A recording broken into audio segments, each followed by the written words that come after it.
I'm excited this morning. I get to share. I get to share my church family with a man who means a great deal to me. He's a good friend of mine from the other side of the globe. He has left behind in Slovakia. Rich, can you pull up that picture? His wife Jana and his two children, Edo and Kika. They were wonderful hosts to me in the fall. Kika is very silly. Edo loves tanks, which fires me up. So we were on a call the other day, and he was excited to show me his new Abrams tank, which was pretty cool. And so he left behind his beautiful family in Slovakia to come and share his heart with us a little bit this morning. He's the author of 3 books. Is it 3? It's 3. One of them is The Greatest Influencer. One of them is I Don't Want to Be a Christian. And the other one is Leave Me Alone. That's how they translate into English. He is the co-host with our friend Pastor Jose of the largest Christian podcast in the Slovak language. I may have misspoke last week. The largest Christian podcast in the Slovak language. He's featured on the YouVersion Bible app in the Slovak language. All of his sermon series get translated into Bible reading plans. He is a big deal on the other side of the globe. And so would you welcome my friend, Janči Máhrik. Oh, one last thing. When he greets you, here's how you greet him back. Dobre ráno. That's good morning. Yeah, we can try. Dobre ráno. Amazing. They made it. Yeah, that's good. Oh, Brian. Now I don't know what to say, after such introduction. Okay, so Brian introduced me, and I will tell you how the trip went with maybe you don't know, but Brian visited us in September, for almost like 10 days or 12 days. And if you wonder how a trip to Slovakia could look like, I have a few pictures. So this is the first one.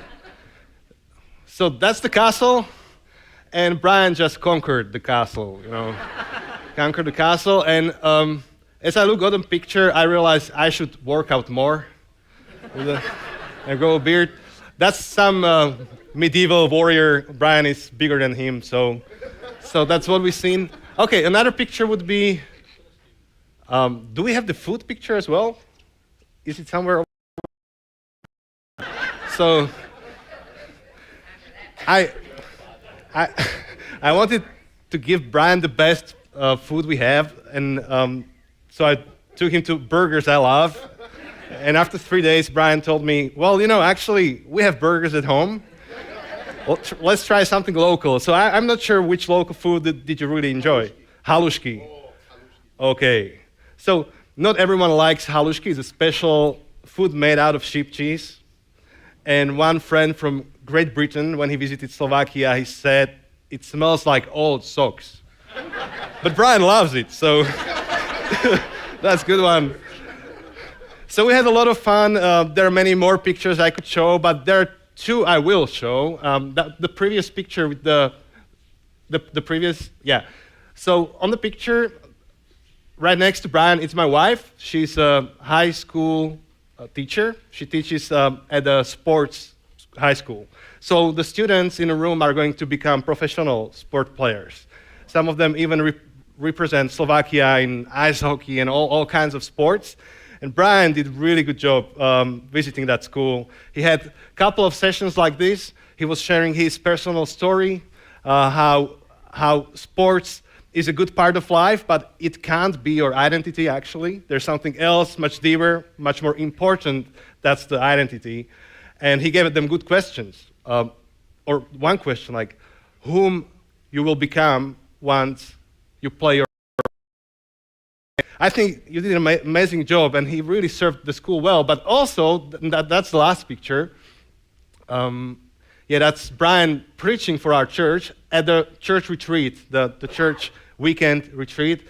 Maybe you know the one-liner, unshakable house, unshakable kingdom, unshakable life. That was part of the sermon series when? Was it a year ago or? So we had done that was it Nehemiah?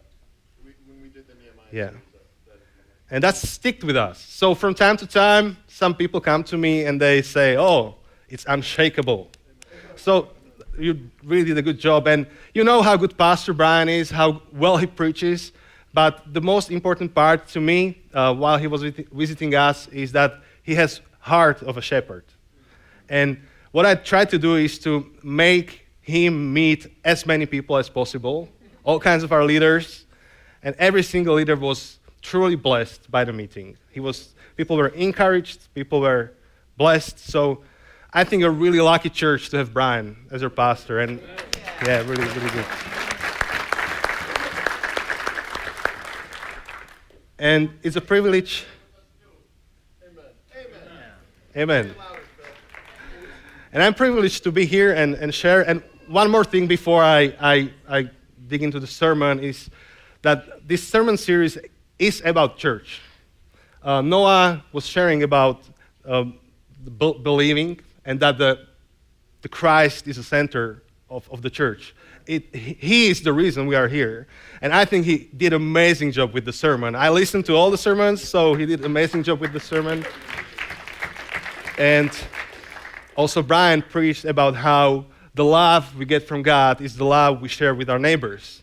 And it was also a brilliant sermon. But it's amazing for me to preach about the church because the reason I'm here is that the church works. Because the church works, because the church is real and it's everywhere, and God works through the church, I'm here. And that's the last story for the introduction. You know Pastor Ed? He's the reason I'm here, actually. We met at a conference in Europe, and that was a big conference for European leaders, about 700 to 800 people and leaders from Europe meeting at one place. And there was a dinner time, and I was sitting at a dinner table alone, and suddenly this guy came next to me, like this guy. And he told me basically, you know, I was praying today to God to show me person I should talk to, and he showed me you. And I told him, well, I was praying something similar. I was praying, please God, send someone to me to talk to me. And that's where the friendship started. And Pastor Ed also, you know, he's a great preacher, but he also blessed me as a person, as a shepherd. And he asked me good questions about my marriage, actually. And he told me, oh, man, if you don't change this and this and that, you will ruin your family. And you know what?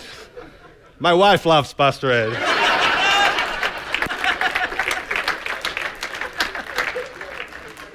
Yeah, there are more stories I could share, but I'm truly blessed by this church. And I think this really fits the series, which is about the church. And today is the last episode. And it's about belonging. Church is the place where we belong to.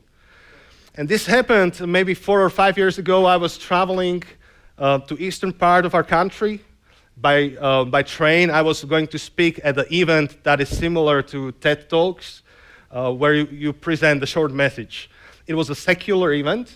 It was not Christian even. It was secular. But they asked me to speak about the church we are planting in our town, because it's pretty weird in Slovakia. You know, we have these old big churches, and suddenly someone is planting something like this. And they invited me to speak about it, and I traveled by train to eastern Slovakia, and then I had to travel the last part with the car, but I was by the train. So one of the other speakers took me with the car, in his car. He drove me. And he was sitting in the front, driving. There was his girlfriend next to him. How do you call that? The shotgun seat. Yeah, the shotgun. And I was in the back seat, and I asked him, like, okay, what are you going to talk about? And he explained his message, and I realized this guy is very smart. Like, he's really like entrepreneurial type of person, developing all kinds of projects, and I really admired him. And after he shared what he's going to speak about, then he turned to me and asked, hey, what are you going to speak about? And I said, okay, I'm going to speak about the church planting. And usually after something like that, when I introduce myself as a pastor or I speak about church, there's this like weird silence. And there was this weird silence. He was driving, like 10 seconds, 15 seconds. And then he asked me, why do you need a church? Why do you need a church? Don't you know how to behave? And then he said, I needed a church up to the point I was 15. And then I knew how to behave. Why do you plant the church? Why do you need a church? And I understand his confusion. It's very hard to understand what the church is just from the visiting the church. Because it might look like a training center for young kids to learn how to behave. It might look like that, because we train our kids to behave. But when you come here, maybe it could look like a concert venue, because you enter this place and you have this amazing worship like you had today. I wish we had such a worship back home. It was really nice. It really blessed me, even though I don't know the songs, but I learned quick. And you might think it's a concert. Or after the service, you get an amazing coffee out in the lobby. It might look like a social event. And there's this question like, what is expected of me? How do I relate to the church? Is it something I visit when I'm just a kid and I don't know how to behave? Or is it something I visit when I'm only sad and I need a good music? Or is it something I visit just in order to visit and meet new people? Or is it something more? There's this text I will later dig deeper into. It's written in Ephesians chapter 3, verses 8 to 10. If you ever crashed on the island and you had only one Bible book to choose from, which one would you choose? I usually say I would choose this one because it's about the church. I love this book, really. Ephesians, letter to Ephesians. So this is what Paul writes to the church in Ephesus. To me, though I am the very least of all the saints, this grace was given to preach to the Gentiles the unsearchable riches of Christ, and to bring to light for everyone what is the plan of the mystery hidden for ages in God, who created all things, so that through the church, the manifold wisdom of God might now be made known to the rulers and authorities in the heavenly places. One more time, the last part. So that through the church, the manifold wisdom of God might now be made known to the rulers and authorities in the heavenly places. Let's pray. Dear God, thank you very much for this opportunity, this special time, that even though there's crazy weather outside, even for me, that we have this privilege to meet and be here, listen to your word, and think about and try to understand what the church is. Please help us to have greater vision for the church. Please help us to see the church through the eyes you see the church. Help us to see church through the eyes Paul saw the church and wrote about it. Amen.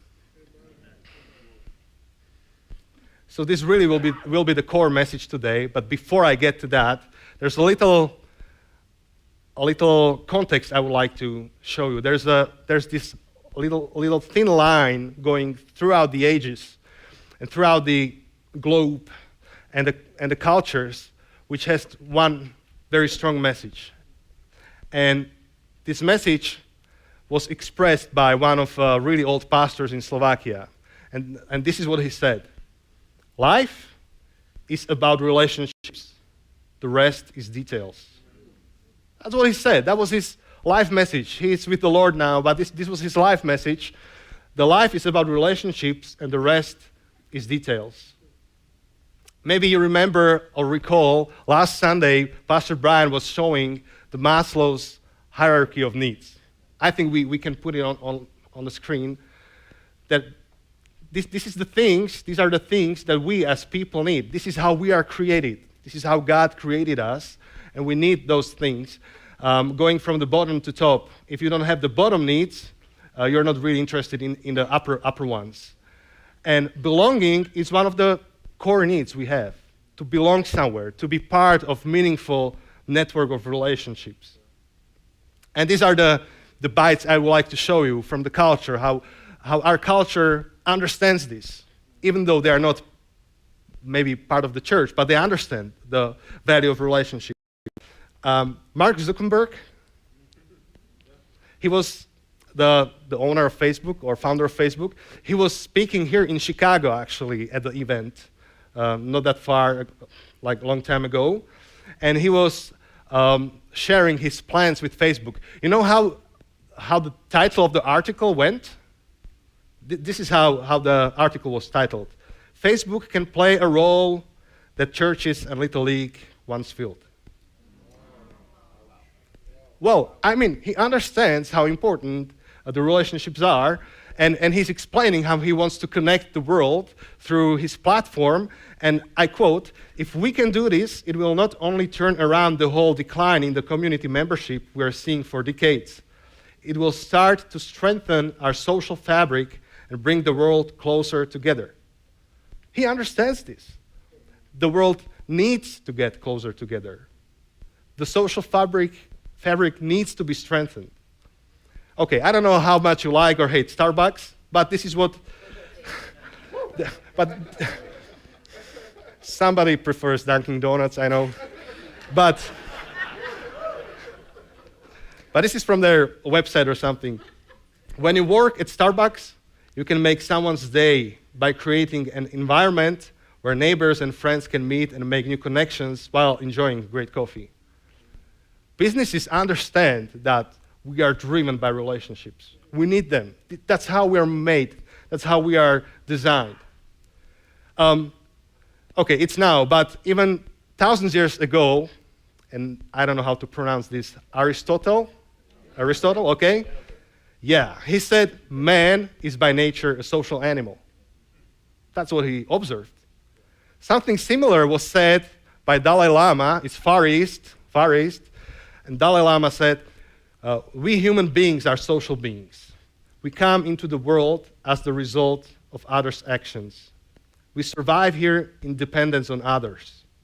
Whether we like it or not, there is hardly a moment of our lives when we do not benefit from others' activities. For this reason, it's hardly surprising that most of our happiness arises in the context of our relationships with others. And the last illustration, and then I go to scripture. There's a study that was done by Harvard people, and it took, let me see, 85 years. 85 years long study, which included 724 participants. And the guys from Harvard were observing 724 people for 85 years just in order to answer the question, what makes us happy in life? And I think you get the answer. Relationships. So one of the guys, Dr. Waldinger, said, personal connection creates mental and emotional stimulation, which are automatic mood boosters, while isolation is a mood buster. So all people, all around the centuries, all people all around the globe, all people starting from business, ending with Dalai Lama in politics, all people have the same testimony.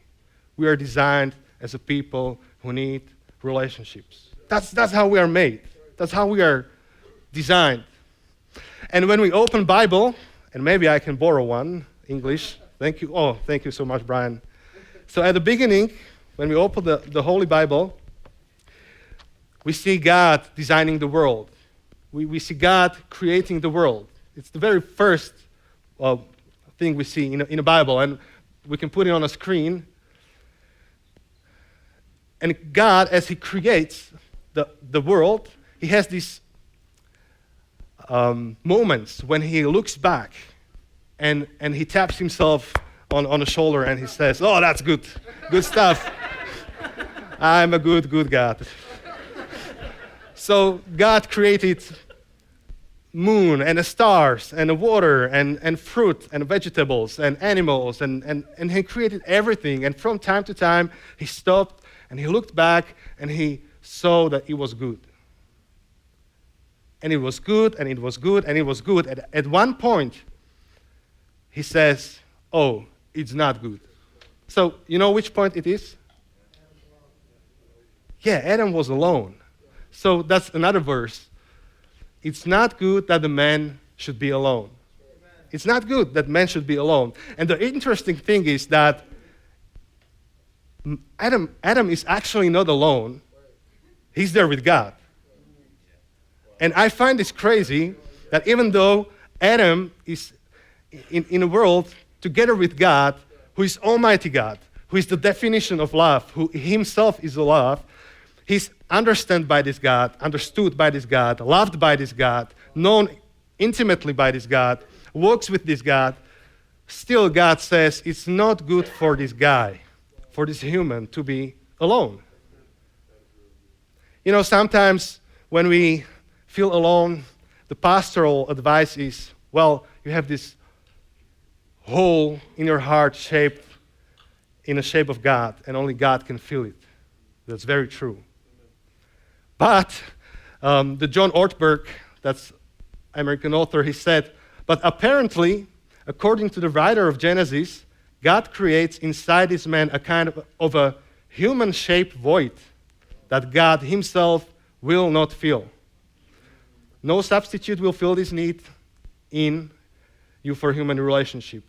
Not money, not achievement, not your business, not books, not even God himself. Even though this man was in a state of sinless perfection, he was alone, and it was not good. God could fill the void, but didn't. God is almighty. He could fill the void, but he didn't. That's how he designed us to have relationships with each other. So once again, we can put the one-liner, life is about relationships, the rest is details. Life is about relationships, and the rest is details. And the Bible story goes on, and we see the sin entering the world and destroying the world in its core, which is relationships.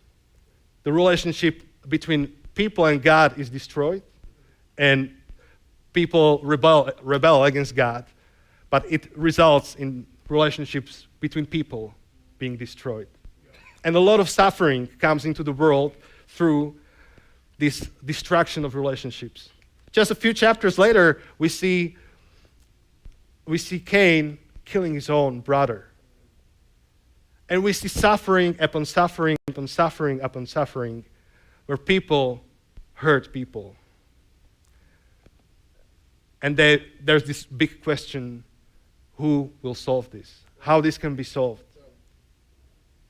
And we see solution upon solution upon solution, political solutions, economical solutions, and nothing really works.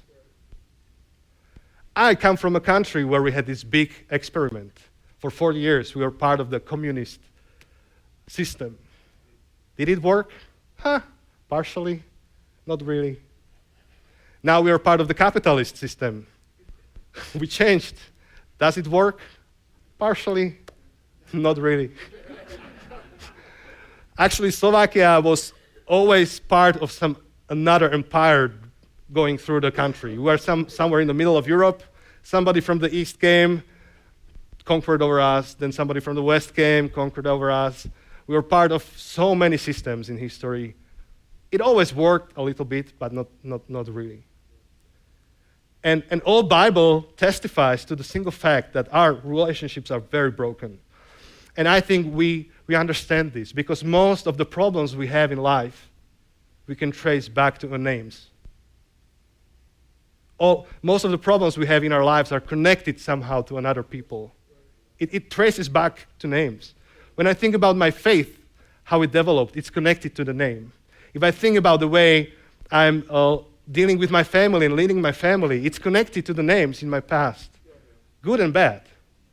The good are the pastorate, of course.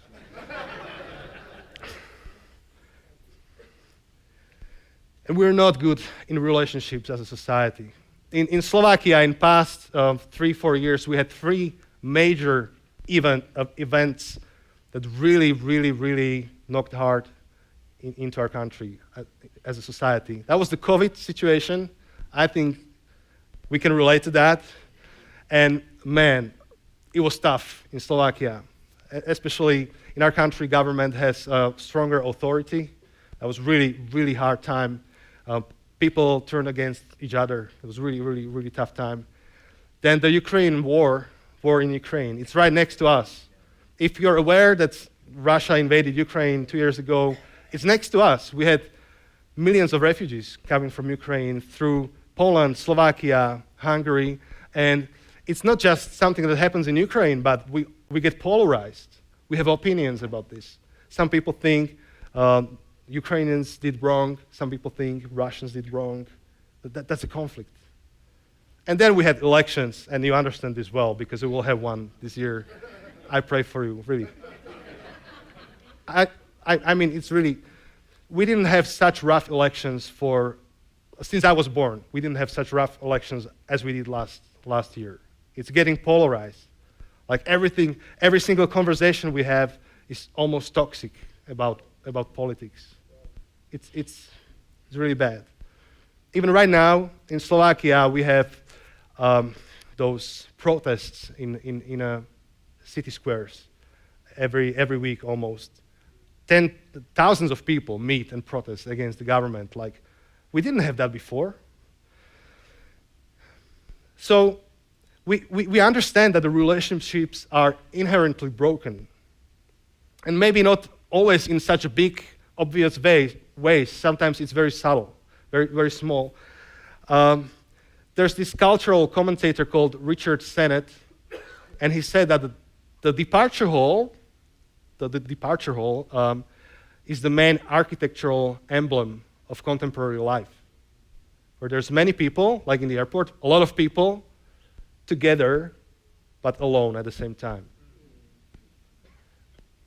The airport departure hall is designed in a way that nobody would bother anyone.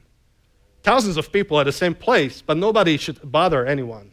You have your Wi-Fi and go through the security check-in. Actually, I get annoyed when I have to put my earphones outside and stop listening to a podcast or whatever because I have to do the security check-in. Hall is a lone place. Sherry Turkle, who is a professor at the Massachusetts Institute of Technology, wrote a book, Alone Together. And this is what she says. Children have always competed for their parents' attention. Generation has experienced something new. Previously, children had to deal with parents being off with work, friends, or each other. Today, children contend with parents who are physically close, tantalizingly so, yet mentally elsewhere. Our relationships are inherently broken. Maybe in my life, it's not the war I have next to my door, but my phone, which I have on my table when I eat food with my children. Or when I sit in a church, and right now nothing interesting is happening, so I just scroll my phone. Like, there are different ways in which we ruin our relationships. This is maybe the way we can think about the context we are in. Context of our time is speed, possibilities, and individualism. Speed, possibilities, and individualism. Speed leads to impatience. So we don't want things to hurt. We don't want things to take time. And relationships take time. It would be easier with Brian just to have a Skype. But he actually went through the pain, and he traveled to Slovakia, spent 12 weeks with me, 12 days with me, and then flew back home, missed his family and everything. But it goes against the grain of the culture, where the speed is what we want. The possibilities lead to shallowness. Because with the possibilities, I want to be with the people who are like me, because I have the options. With the possibilities, I prefer meeting people who prefer the same things as I do. But that leads to shallowness. We actually don't know the people around us. We know only the public version of those people or caricatures of those people, but not the people themselves. what they love, what they hate, how they suffer, how they rejoice. And the individualism leads to isolation because we're in a society where it's easy to be alone, if I want to. Especially after the COVID, we realized, we can watch the church online. We don't have to travel to church. I was wondering how many of you will show up today with this crazy weather. I was surprised, positively surprised, because you have the option. There's a camera somewhere over here. Hi. You could stay at home, but you came here. But these things go against us in a subtle way, which is not maybe the war, it's not the politics, but it's something that goes against the church itself. But someone said that when we are isolated, we are slowly dying. Have you experienced this kind of death in your life? The kind of death that arises from relationships that are being broken. So, as you read Bible and you go through Psalms, Psalms are all about broken relationships. Have you read it? Sometimes it's like, what's the rating? Like PGR or like the psalmist, like the worship leader, is praying to God, please kill my enemies. Kill their children. I don't think you could sing it here, like those psalms. No, you wouldn't. We wouldn't. And then the prophets cry, the prophets yell, the prophets try to encourage people to heal their relationships, but it doesn't work up to the point when Jesus comes to the world. And it changes everything. And somehow Jesus comes to the world and things get a spin, get a twist in them. And that's what Apostle Paul sees when he writes this text. He realizes he's part of a big mystery he didn't know about. And suddenly he sees this great big mystery at work, and he feels privileged by the fact he can speak and share this big mystery with people. So that's what he says. To me, though I am the very least of all the saints, this grace was given to preach to the Gentiles the unsearchable riches of Christ, and to bring to light for everyone what is the plan of the mystery hidden for ages in God, so that through the church, the manifold wisdom of God might now be made known to the rulers and authorities in the heavenly places. So Paul says he's privileged to preach the gospel, the renewal of mankind. He can preach about how God changes us to a new people, new society, new community. And the interesting thing is that he says that somehow church has a key role in this. He says, through the church, the manifold wisdom of God might now be made known. When you dig deeper into Greek, and Jose, the pastor with me, is much better in Greek in here. He's my, how do you say that, encyclopedia or scholar. When I have trouble, I call him like, I'm preparing a sermon, and what about this word? But you can ask him. He's the nerd. Actually, we wrote the books together, and we always have the assignments with the book. I always write the big picture chapters, and he writes the detailed chapters. So I always do the flyover, and then he nails it with some really word like some Hebrew word. He picks it up and put it on the table.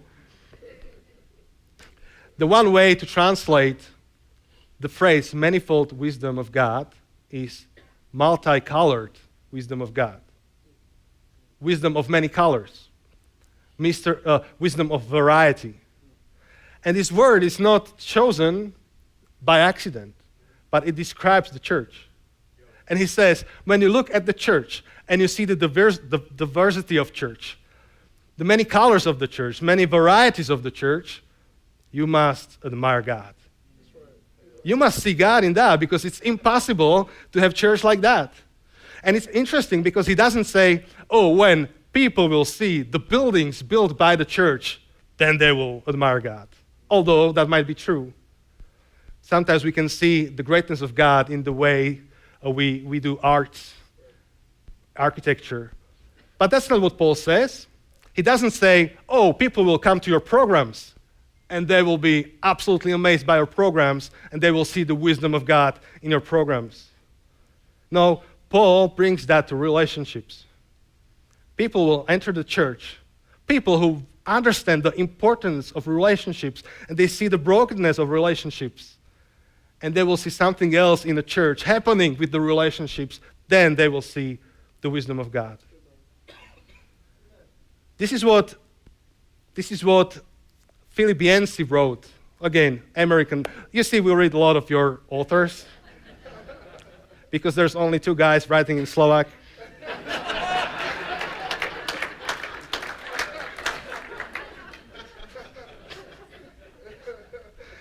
So Philip Yancey, he wrote, one modern Indian pastor told, most of what happens in church, even the miracles, can be duplicated in Hindu and Muslim congregations. But in my area, only Christians strive, however ineptly, to mix men and women of different castes, races, and social groups. That's the real miracle. That's the testimony to Hindus in his region, the way church works. How old and young, rich and poor, educated, uneducated, healthy and sick, everyone is forming one family. There's one confusing thing in your language. You have only one word for church. I don't know if you realize that, but you use church in many ways. Slovak is a little bit different. I will give you a short, brief lecture of Slovak. Yeah. So words for the church in Slovak are these 3 words. I don't know if you will be able to pronounce that. It's zhromaždenie. Zhromaždenie. Okay? This is easy. Kostol. And then církev. Amazing. So zhromaždenie, kostol, církev. We have these 3 words. All 3 are translated to English as a church, but we have 3 different words. Zhromaždenie means community. So when I say I'm going to the zhromaždenie, everyone understands I'm going to meet a group of people. When I say kostol, it's a church building. So when I say I'm going to kostol, everyone understands I'm visiting a place. And the církev, when I say I'm a part of církev, it's the church as denomination, as a Lutheran church or Catholic church or Baptist church or Assemblies of God church. Guess what? When Paul says here, so that through the church, the manifold wisdom of God might be made known. What kind of church is he speaking about? All of them, not really all of them. There's a Greek word, ask Jose again. There's a Greek word, it's only one. It's the Ecclesia, it's the zhromaždenie, it's the gathering of people. So it's interesting, he doesn't say just any church. He doesn't mean church as organization. He doesn't mean church as a building. He doesn't mean church as a program. He means church as a people. The people of God will show the wisdom of God. So when you dig deeper into scriptures and when you go through New Testament, there are many chapters and verses that have this phrase, one another. That's connected to Ecclesia. That's connected to the gathering of people. I will just read you what Ecclesia does. Ecclesia serves one another, bears with one another in love, addresses words and sings together, does music together, teaches and admonishes one another, is accountable to one another, stirs up one another to love and good works, does not neglect to meet together, shows hospitality to one another, has fellowship with one another, confesses sins to one another, prays for one another, eats and drinks together. The church, and this is the one thing I want you would remember today, church is not the place, it's the people. You don't go to church, you are a church. That's absolutely important. You don't go to church, you are the church. It's, in a sense, it's answer to the guy that was driving me to the event and he was asking me, why do you need a church? Well, I am a church. I'm part of a church. It's my family. It's where I belong. In the same way as a family is not a place. You have a place, you have a structure, you have your economical ecosystem in family, you have your relationship and networks, but that's not the definition of the family. Family is defined by the place you belong to. Group of people, actually, you belong to. And to be part of the family means to invest yourself to this place. Your money, your energy, your talents, your time. That's amazing. I mean, even here, you must be. If I had the time to meet you and know you personally, that would be interesting to see what kind of people are sitting here. Even in my church, I would have introverts and extroverts. You know, extroverts, when the service starts, they go to the doors to greet the people, and then the introverts are like, no, leave me alone. One of my friends, she's introvert, and she organized the big celebration just recently, like a birthday party, and then she confessed to me, oh, you know, Janči, I was just having this like moment of extroversy in my life, and I organized the party, but now I regret, like it's happening this week. What should I do? So I told her, well, trust your extroverted version of you. And I saw the picture, actually. It was happening yesterday, and it was amazing, I think. But that's how we learn to function as a church. We're a family where we're different people, and we learn, okay, this guy doesn't like to hug, so we won't hug him because it feels uncomfortable. But I learned, guys like Brian love to hug, so I hug. Yes. Hug Brian then afterwards for me. So what God is doing, He's putting people of all kinds of material, all kinds of people together, who, if we work well, that's the true display of what God is doing here. Like, one of the ways we can see the gospel working out in our society is to see church that loves each another. And when we go to church, we don't go to see the program, we don't go to have a concert, we don't go to just drink a coffee, we go to invest into relationships, to be part of it, to smile together, laugh together, cry together, serve together. And even though you might feel that you are the broken part of this community, maybe that's the reason you are here. So it wouldn't be about us, how we are perfect together, but people would see that, oh, even this broken part is here. And it works because God makes it work. You're needed here. You're not here by accident.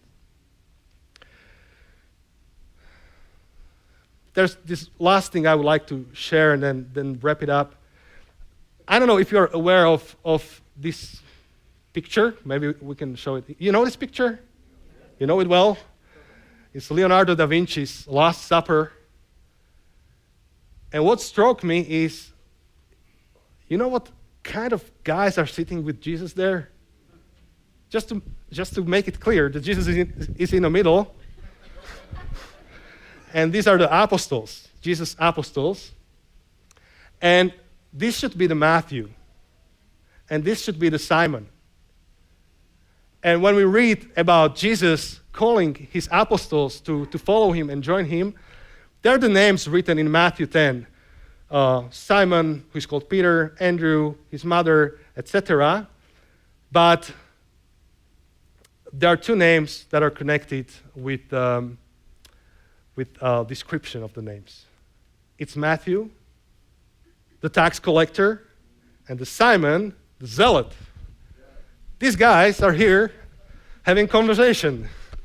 And I Googled, like, what are the names of the apostles on these pictures? And they should be the Matthew, and they should be the Simon. And it seems they have kind of a argue, or they're talking to each other. Just to give you context, Matthew, as a tax collector, he betrayed his nation. That's who he was. He was the traitor.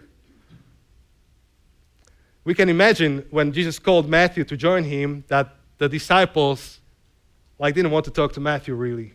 They want to be with Jesus, but not with Matthew. That's the traitor. Because he was not just collecting taxes for government, that's okay, but he was collecting tax for the army that invaded their country, for the Romans. And the Simon, the zealot, was the guy that we could maybe describe as a nationalist terrorist. He was proud for his nation, proud of his nation. And if he had an opportunity, he would kill Matthew in an instant with a spear or something. Yeah. And Jesus called Matthew and Simon and said, "Oh, be my disciples. And then we are going to eat together." And Leonardo will draw the picture of us.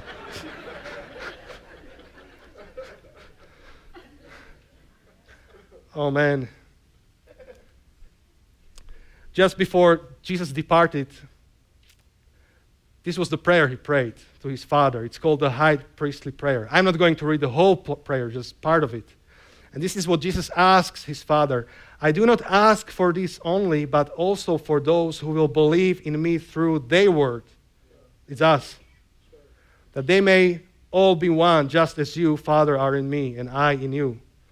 That they also may be in us, so that the world may believe that you have sent me."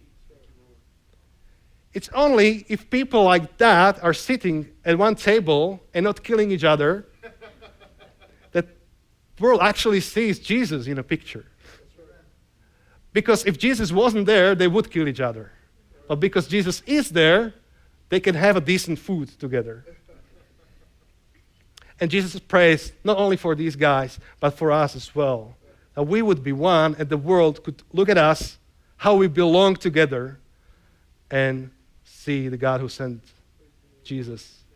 So he's praying for tax collectors and zealots, majorities, minorities, the healthy and the sick, rich and the poor, the men and women, young and old, those who rejoice and those who mourn, the hopeful and the brokenhearted.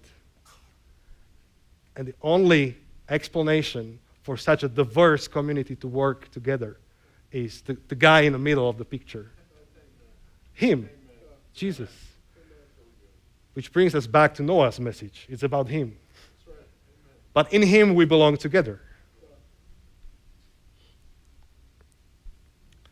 Yeah, so just imagine what would happen if this was the thing that resurrection would be known for in the area. If anyone in Chicago area thinks about Resurrection Church, he thinks, oh, that's the place where the introverts and extroverts meet. People leaning to left and right, maybe. I don't know how that works over here. People who laugh out loud and people who cry. People who have good jobs. People who just lost their jobs. People who have big families and people who are single. Yeah, we live in it's easier to just disappear and go away. And it's similar in our country. We are not different from you in this. It's easier to watch church online, but not the community church, but just the program church. That's another word for that. It's easier to find a group of people that is like me. I just have to go to next pub I have next to my doors, and I can find people who are like me. I don't have to go to church. But in such environment, it is the gospel, it is the Jesus that brings together people who sing together, eat together, pray together, laugh together, encourage one another. So, again, there's this guy driving the car, explaining smart things about his projects, and then asking you, and you share about your church, and he asks you a question, why do you need a church? Don't you know how to behave? And at that moment, my heart was tearing apart because I knew I have only 5 minutes, and right now I'm talking 1 hour. I didn't have time to share in 5 minutes what I just shared with you, but this and much more is what I have in my heart when I'm thinking about church. It's not just the program. It's not just a environment to alter our behavior, like behavior modification program. No. It's a community where if this works well, then the world sees, oh, there's something happening over here. So you don't go to church, you are the church, and you are a very important part of the church. Amen.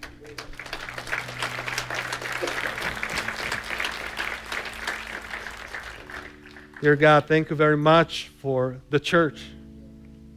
Thank you that you blessed us with the relationships. Thank you that we can experience this in a very practical way. That we in Slovakia can experience the blessing of the church here in the Chicago area, somehow across the globe. And we can get lost in the church business, and we need to pay the bills and turn on the lights and greet people, meet people, and do all the important stuff. But please, let us remember what's the foundation of church, that it's you creating a new mankind. That we are a display of a heaven here on earth. Please make this true about the church, the Resurrection Church, and the church in Slovakia as well. Amen.